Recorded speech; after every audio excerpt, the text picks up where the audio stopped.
But the goal, like the ultimate goal for a terrorist on October 7th was to kill 100 people. That was the dream.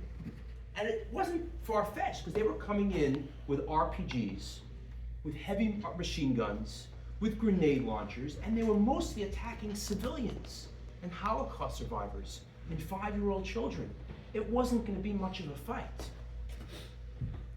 Now, if you do the math, I met a lot of people here already. I saw all different majors, saw medicine, I saw, all these different, communication and this and that. I don't think I met a math major yet, so I'll help you a little bit.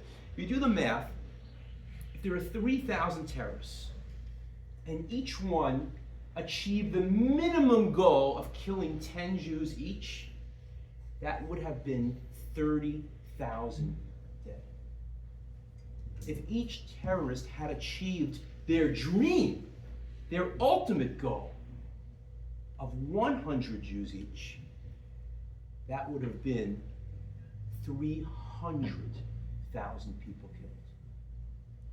And it was only 1,200. Now I say only with a broken heart, because every life is an entire world. But we could still appreciate that it could have been much, much worse. As a matter of fact, Iran was actually not happy with Hamas.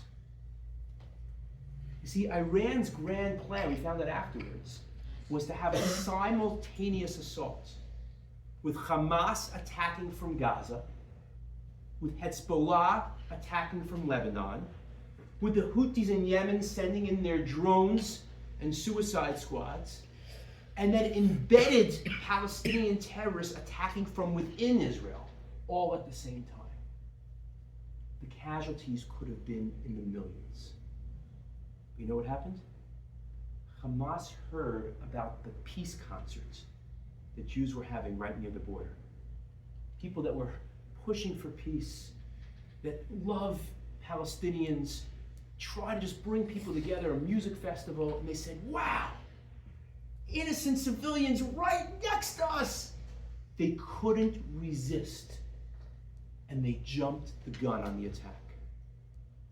So as a result of their barbarism and their hatred, they actually saved potentially millions of lives. Because once they attacked, Israel finally got themselves together and was able to defend the other borders and prepare, and the other parties couldn't really do as much.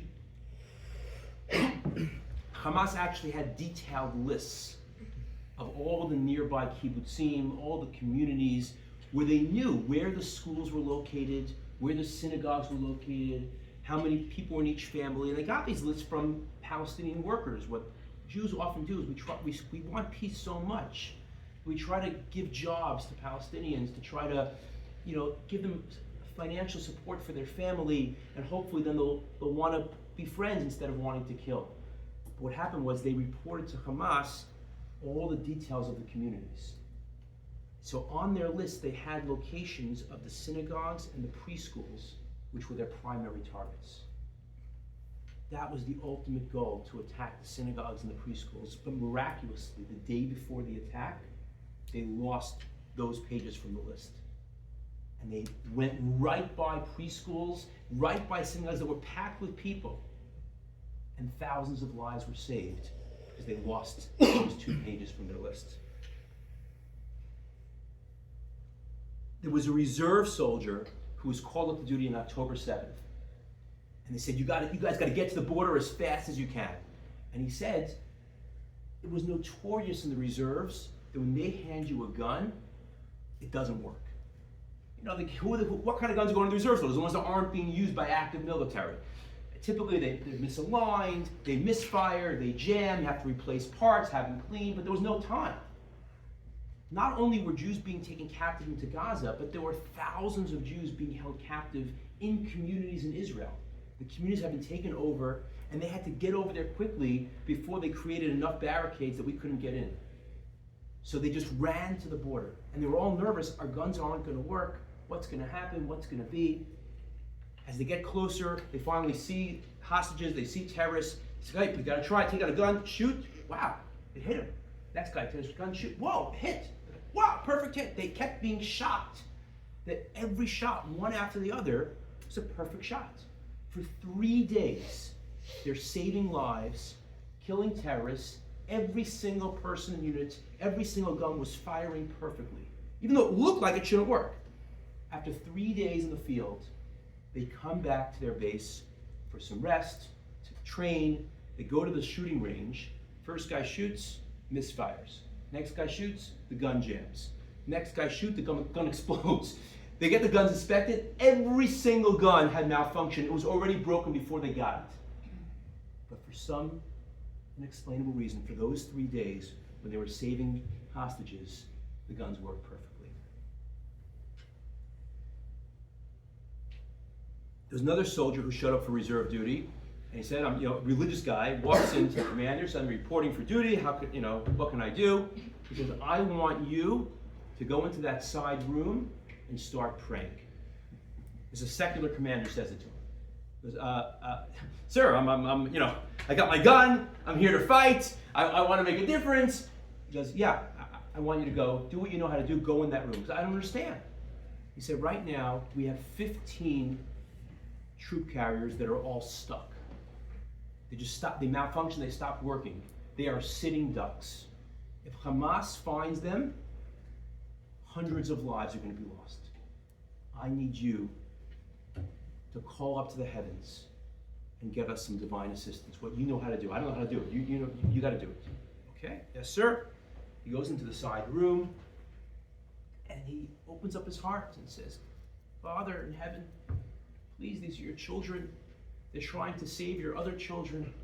Please help them." He prays for 1 minute, for 5 minutes, for 10 minutes. After 15 minutes of praying, the commander comes running into the room and gives the guy a huge hug. He says, "What's going on?" He says, "You don't understand. After you were praying for 1 minute, all of a sudden one of the vehicles started working. After 5 minutes of praying, 5 vehicles were set free. After 10 minutes, 10 were good, and after 15 minutes, just now, the 15th vehicle was able to get away. I hereby assign you to the front lines of our new prayer room." Again, a secular commander giving that order. There was a girl, an orphan, who had been saving money. Her little piggy bank, puts in a shekel here, 5 shekels there, collecting it, saving it for a number of years. And she heard what was going on. She wanted to somehow help with the war efforts. And she heard that a lot of the soldiers wanted tzitzit. They wanted this spiritual bulletproof vest. So she went to a rabbi and said, "Look, I've collected 800 shekel. If you could please take this and buy tzitzit and give it to the troops." So I says, "Look, it's beautiful. It's beautiful what you want to do, but you don't have to give all of your money. There's an idea. You didn't give 10%, 20%. And it's much appreciated, but I don't want to banquet." She says, No. There are people there who are on the front lines. They don't have a place to sleep. That they're doing their all. I want to give my all. Please take it and help me." The rabbi couldn't convince her. He takes the 800 shekel. He buys a bunch of pairs of tzitzit, and he starts driving towards Gaza. This was a few days after October 7th. As he's driving, he hits a roadblock, and the army says, "You can't go any further. There are terrorists on the loose. There were still terrorists inside Israel. You can't go further." He says, "But you understand, I got this orphan girl. She gave me the money, buy tzitzit." The soldier said, "I'm sorry, it's not safe." So he gets out of his car and he starts giving out tzitzit to the soldiers that are there at the roadblock. But quickly, he runs out of soldiers, and he's got a lot more pairs to give out. So he goes back to the commander, "Please let me go further. I'm sorry, you can't go." He tries to explain. He says, "You know what? Come in my car, my armored vehicle. I'll drive you further." So they start going further, and they get to another area where there are troops. He gets out, starts giving out tzitzit, and then he sees a guy in the distance. He's about to walk towards him, and the guy's like, so he doesn't know why, but so he folds up a pair of tzitzit into like a ball, and he throws it towards this soldier. Out of nowhere, this wind comes out, sends it in like a zigzag direction, and it happens to land on the head of a heavily armed terrorist was about to drop a bunch of grenades, and they were able to capture him instead. It really is a spiritual bulletproof vest. It's unbelievable. My nephew, who was fighting up north, actually, so they had a base. One of the bases was very close to the border. And every day it was getting hit by rocket fire, and they said, it's just not safe. We got to relocate the base. So they decided they're going to move the base further south. And they announced, okay, at 11 a.m., we're going to move the base. That morning, 8 o'clock in the morning, it is pouring. It's like a monsoon. It's coming down so strong. The commander says, forget, we're not waiting till 11. Let's move now. And they start the moving process, and by 11 o'clock, they finally finished. They've now relocated further south. Exactly at 11, when they were supposed to start moving, and everyone would have been at the old base, it got hit with an unprecedented barrage of rocket fire. The entire former base was wiped out. Everyone would have been killed, except the rainstorm had saved them. Speaking of storms, after October 7th, when Israel was talking about retaliating and going in to find the hostages, Iran said, don't you dare go into Gaza. If you go into Gaza, you're going to be hit by an earthquake. A few hours later, Iran got hit by an actual earthquake. You can't make this stuff up. It's unbelievable. One of the things, if you're in the field, we're going to have some nice food tonight, maybe have plates, maybe forks. When you're in the field, the way you eat is you eat with one hand holding your gun, and your fingers on the trigger. And you have one hand to eat with, just because you never know, terrorists could pop up anywhere. You got to be ready.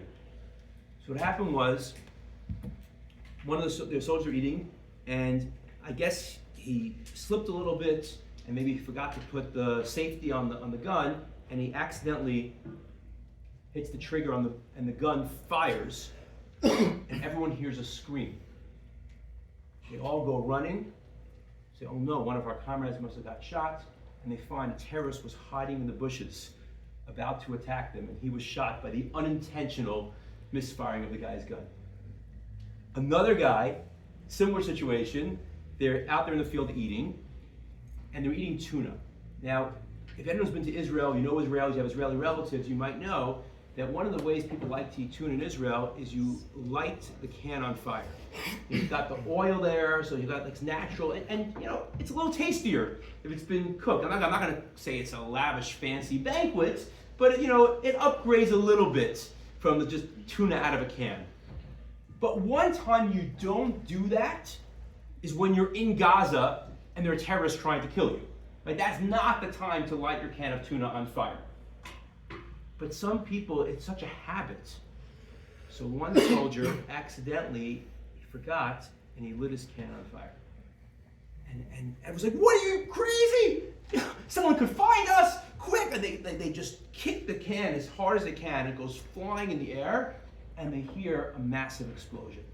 They all grab their guns, go running towards the explosion, and it turns out the can landed exactly in the entrance of a hidden tunnel.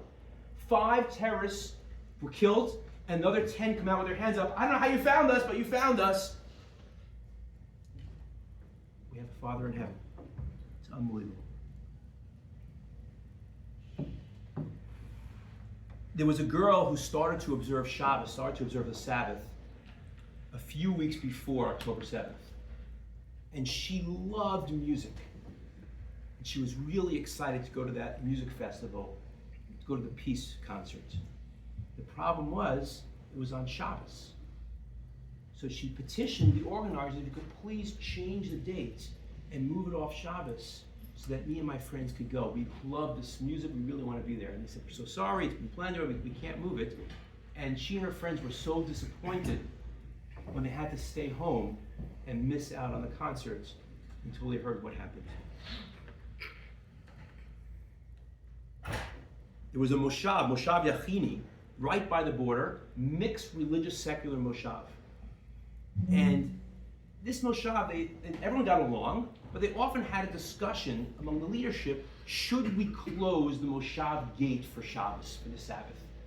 As you can imagine, the more religious people would rather have the gate closed, not to have cars driving throughout the Sabbath. But the more secular prefer to keep it open. This way, go about their business. And the religious never wanted to impose their values on anyone else. And only if everyone would agree would they close it. Otherwise, leave it open, let each person choose how they want to practice. So it was never closed.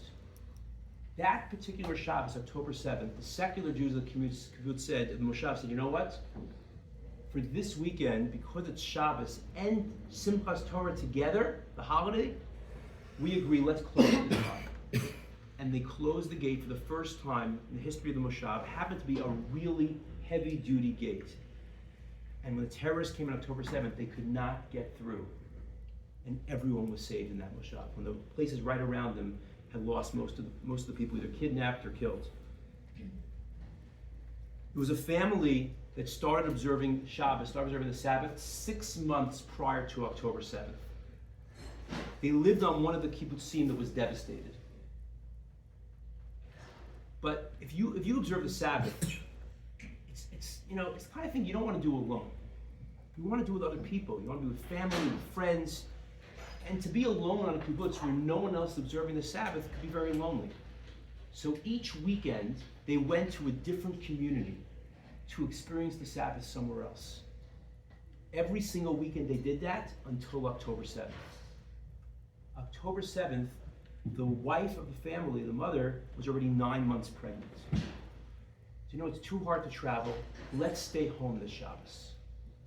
And they invited other families to join them in their kibbutz for that Shabbos. So imagine, after 6 months of not being there, now they're home in their kibbutz. They've got other families with them. And Shabbos morning, they hear the unthinkable. They hear the screams. They hear the gunfire. And they realize it's only a matter of time. They're waiting for the terrorists to barge into their home. And they're waiting and waiting, and they don't come. They never came into their home. They found out afterwards. Remember I told you that Hamas had maps of all the kibbutzim? They knew how many kids were in each house, because they didn't want to leave a 5-year-old hiding in the closet. They wanted to make sure to get everyone. The maps that they had said, that house where this family lives, don't bother going to that house. They go away every weekend. And the entire family was spared, them and their kids. There was another situation where the woman was home alone with her children, and they heard the gunfire and they heard the screams. She gave each of her children a knife and said, "We're gonna go down fighting." And then she said the Shema. She and her kids all said the Shema prayer, and she made a pledge to God that if somehow we survive this, we commit that we're going to observe the Sabbath going forward. And they skipped their house. There were also 10 people at the concert who did the same thing. They made a pledge to God, if we get out of this, as they're crawling on the floor with bullets flying everywhere, if we get out of this, we're going to observe the Sabbath from now on. All 10 of them survived. Now, I am not trying to suggest that if you observe the Sabbath, you can't die. Right? Everyone's going to have a time, and it's not really up to us when that time is going to be. But there is a power to everything that we do. A person can eat a healthy diet, live a healthy lifestyle. It improves the chances that they'll live a longer life. It doesn't guarantee it. They might die young. In Judaism, every mitzvah, every commandment has a power to it. Shabbos, the Sabbath, has the power of protection. It's like an added layer of spiritual protection to keep us going, to help us succeed. All right, it's a lot more to share, but I know time is running short and the shawarma is coming out, so I want to move towards the amazing stories of the Jewish people. This is perhaps the first war in the history of the world where more people ran towards the country being attacked than people who ran away from it. Literally, the planes going to Israel after October 7th were packed with people. El Al actually opened up the aisles. They put hundreds of people in the aisles, just filling up every last breathable spot on the airplanes just to get people to Israel. My son's unit, my son is in Haredi Tzanchanim, which is the religious paratroopers unit. So they were not called up. And my son and his unit said, no, we want to help. So they sent a petition, the entire unit, to their commander, please let us volunteer, let us help. And said, look, we're happy, it's beautiful, you want to help. We don't have enough guns, we don't have enough bulletproof vests. So my son and his friends, they went ahead and raised the money, thousands of dollars, to get the guns and the bulletproof vests they needed so they could go volunteer and help with the rescue efforts. My nephew, who had just gotten married a few months before the war, he was called up, and his wife was pregnant. Now imagine you're that woman. You're newly married, you're pregnant, and your husband is called up. You don't know when you're going to see him again. You don't know if you're going to see him again. What would you do? What would you think? You know what she did? She spent her time arranging meals for hundreds of families who were displaced from their homes. She personally baked 300 challahs for just one Shabbos to help feed families. Nika Amcha Yisrael, who is like the Jewish people? The first Shabbos after the war, a friend of mine got a message. Can you host a refugee family for Shabbos for the Sabbath? And he said, let me check with my wife. 45 minutes later, I'm telling you, there's a God in the world. 45 minutes later, he gets back to the person and says, yeah, we're happy to host a family. And the guy says, sorry, you're too late. So what do you mean we're too late? He said, everyone's already been hosted.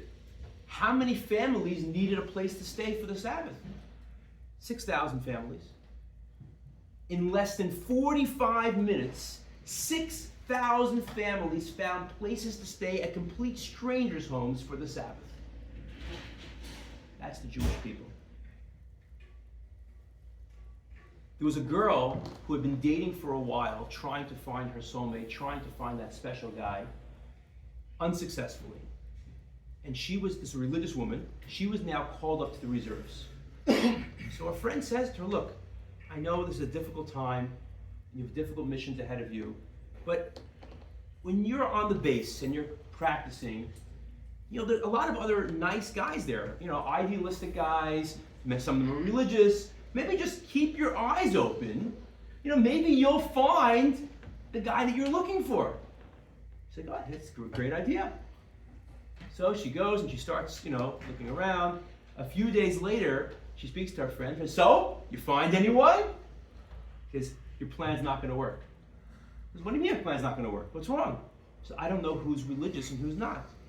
How do you not know? Just look, are they wearing a yarmulke? You know, you can be able to figure this out. She says, no, you don't understand. Every single soldier, from the most religious to the most secular, every single soldier right now is wearing a yarmulke and tzitzit. Everyone is connected. Everyone is spiritual. I have no way of knowing who's who.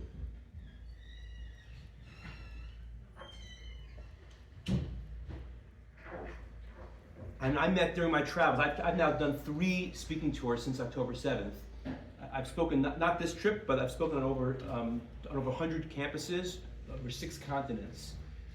And Antarctica was not on my bucket list. And I'm always amazed at people that I meet.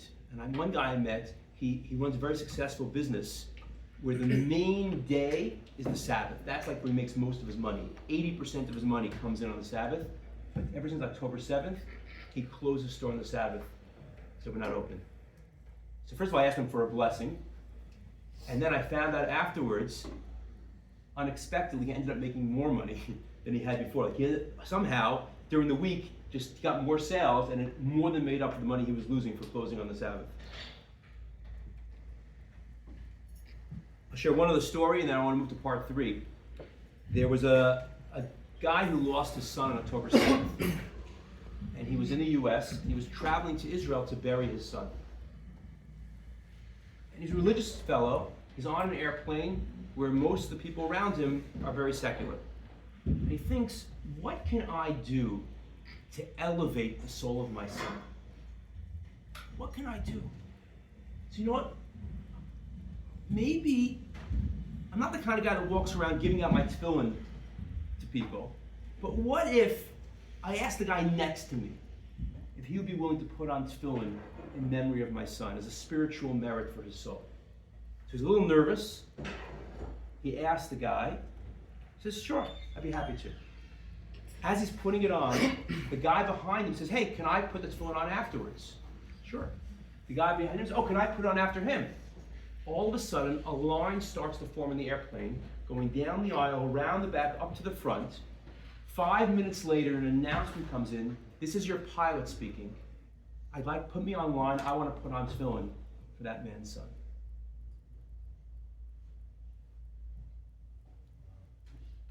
There was a lot of fighting before October 7th, but perhaps we got a very painful wake-up call, but we've started to come together to remember that we're a family. So I want to share a few ideas of how we can help, what we can do, even from Michigan, to genuinely make a difference. The first is the power of unity. There were 2 synagogues that were fighting over a piece of land in between the synagogues. And each one of them thought the land belonged to them. And the fighting got hateful, it got vindictive, things that shouldn't be happening in a synagogue, which is meant for holiness and for love. And it got so bad, they actually went to a Jewish court to try to resolve the dispute. And after hearing both sides and what they planned to do with the land and exploring the legal issues, the court said, legally, Synagogue A deserves 90% of the land. But we want to make a suggestion. We've heard there's been a lot of fighting between the synagogues. There's been a lot of hate. We want to petition Synagogue A. Would you agree, in the interest of peace and harmony, to only take 60% of the land? And that's it, which is enough for most of your goals, and Synagogue B gets 40%. He said, absolutely, for peace we'll do it. They embraced, the wounds started to heal, and exactly 2 weeks later, a Hamas rocket landed on the piece of land where this fight had happened. Both synagogues were packed with people at the time when the rocket landed, and miraculously it failed to explode. The power of peace. Every single one of us, perhaps, can do something nicer for someone else. Maybe there's someone who we don't get along with so well. Maybe there's someone that we gossip about or we're a little judgmental of. Maybe it's not the most popular person. Perhaps we can go out of our way to do something kind for another, especially with someone you don't get along with. Now, I'm not saying you have to put yourself in an uncomfortable situation. Let's say the person's not looking. Let's say that this enemy of yours is out of the room. While they're not looking, you see that their phone fell on the floor. You can pick up their phone, put it back on the table, walk away. They don't have to know you did it, but you'll know. It will make a difference in your soul, and it will make a difference for the lives of our friends in Israel. So that's idea number 1, is to work on our love of other people, on our unity. Idea number 2, the power of prayer. For those of us that believe in God, we believe that we have an all-knowing, all-loving, all-perfect Father in heaven who's longing for our prayers, who's waiting for us to reach out in any language from any location. We have the ability to really, really help by unleashing our spiritual firepower. Third thing is what we're doing right now, and what you guys maybe do every week, to study Torah.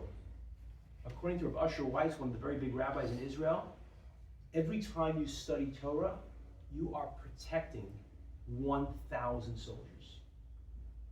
That means right now we've got 30 people in the room. We're protecting 30,000 lives. The power of Torah. I want to share actually 2 other ideas.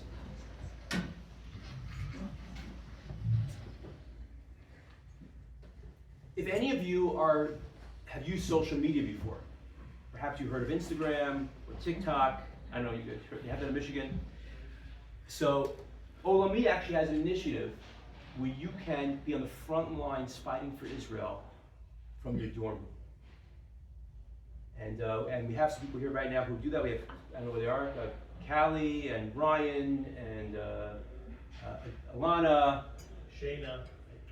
Well, Shayna's next semester, she want to be. And Carly, I don't know if she's here. But basically, you could actually advocate for Israel, even anonymously if you want. We have our own social media platforms you can use to really help. Just to give you an idea of how successful this program is, it just started, that Israel part just started after October 7th. We already have millions of hits and hundreds of thousands of comments on our posts.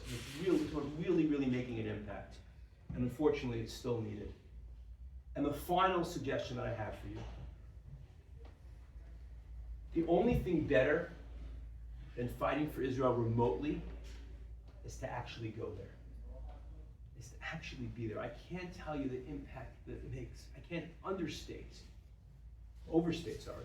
how much it means to people in Israel when they see Americans coming to volunteer, to help Israel rebuild. There are so many solidarity missions right now happening. One of them is actually JRC is running a birthright trip, which is going to be a unique twist with volunteering components built into it. So if you have not yet done birthright, you can still sign up for that. But if you have done birthright, or the dates don't work for you, Olami has several other solidarity missions happening throughout the summer, 8-day trips, like short in and out with free flights, where you could go and help. You could go to an army base. You could go to a hospital to visit people that were injured. You could run a sports clinic for refugees. You could help farmers who are struggling. There is so much you can do. So what I want to do right now, before we eat, I have brought with me my very own QR codes. And we're going to pass these out. These are not to keep. But I want you to scan it now. Send me a message, a WhatsApp message. They have the phones and the pen. Oh.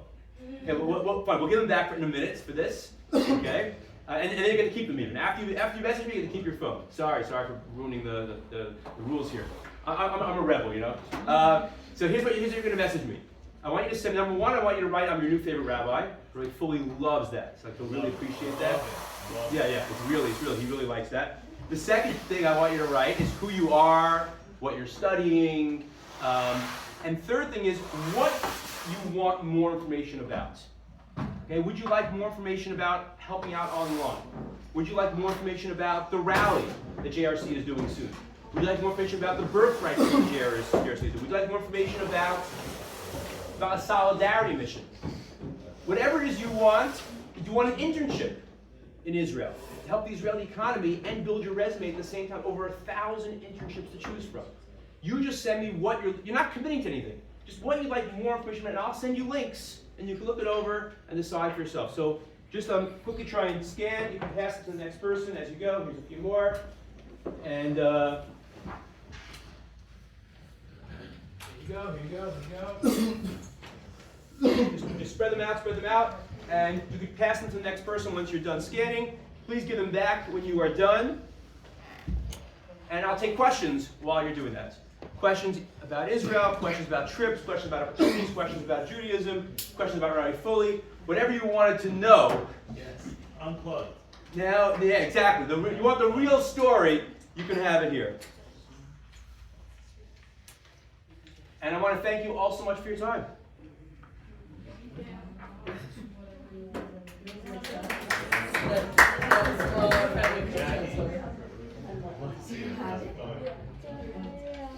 Okay, any questions, comments, concerns? You guys finished? Let's see. I'm reading messages. Let's go and see messages coming in. Send the message now. Don't wait till later. Send the message now.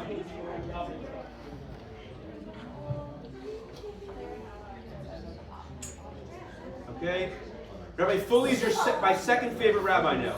Oh, very nice. Wow. Wow, that's really special. That's really special. And you made second. That's really nice. I try, whatever I can do.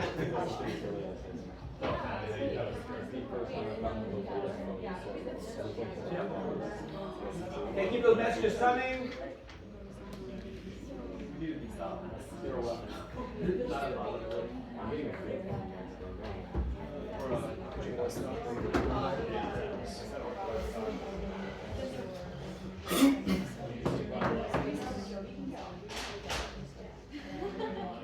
I'll take them back once you're done scanning. You guys scan them here?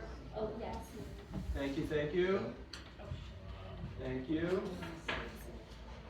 Oh, we got our funds corner here. Type faster. Let's go. Don't forget favorite rabbi. Who has more, any QR codes for return? Thank you so much. Thank you.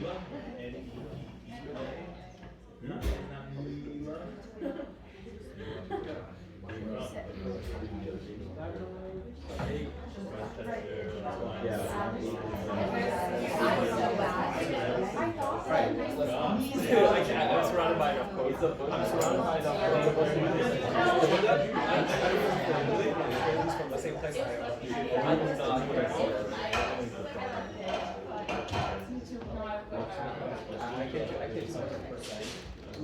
No, this is 100%. Make sure to put your name also, guys. Don't forget your name.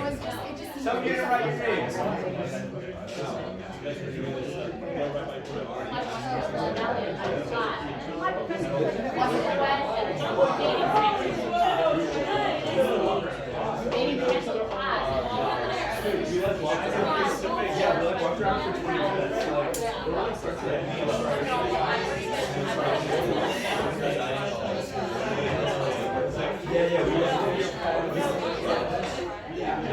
We also have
Okay, guys, everyone can go eat it for the like, or you can ask Rabbi Kelly any questions you have.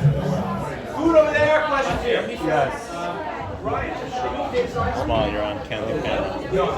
This is my dear friend. Destroy this! Yes. Destroy this! Destroy this. Destroy this. Smile.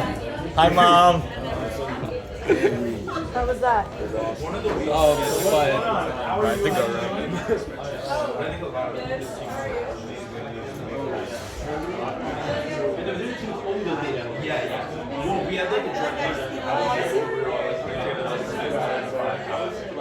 Yeah, we brought one of our roommates to Shema. But it's like an hour later.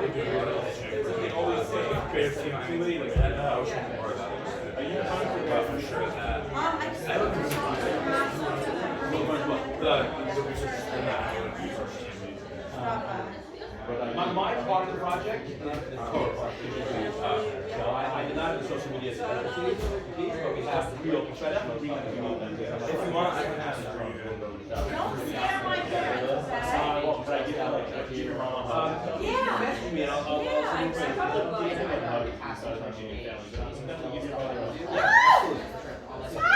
it's paid.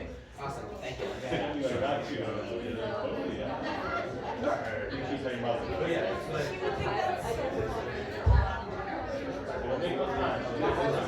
My dad will get me on that.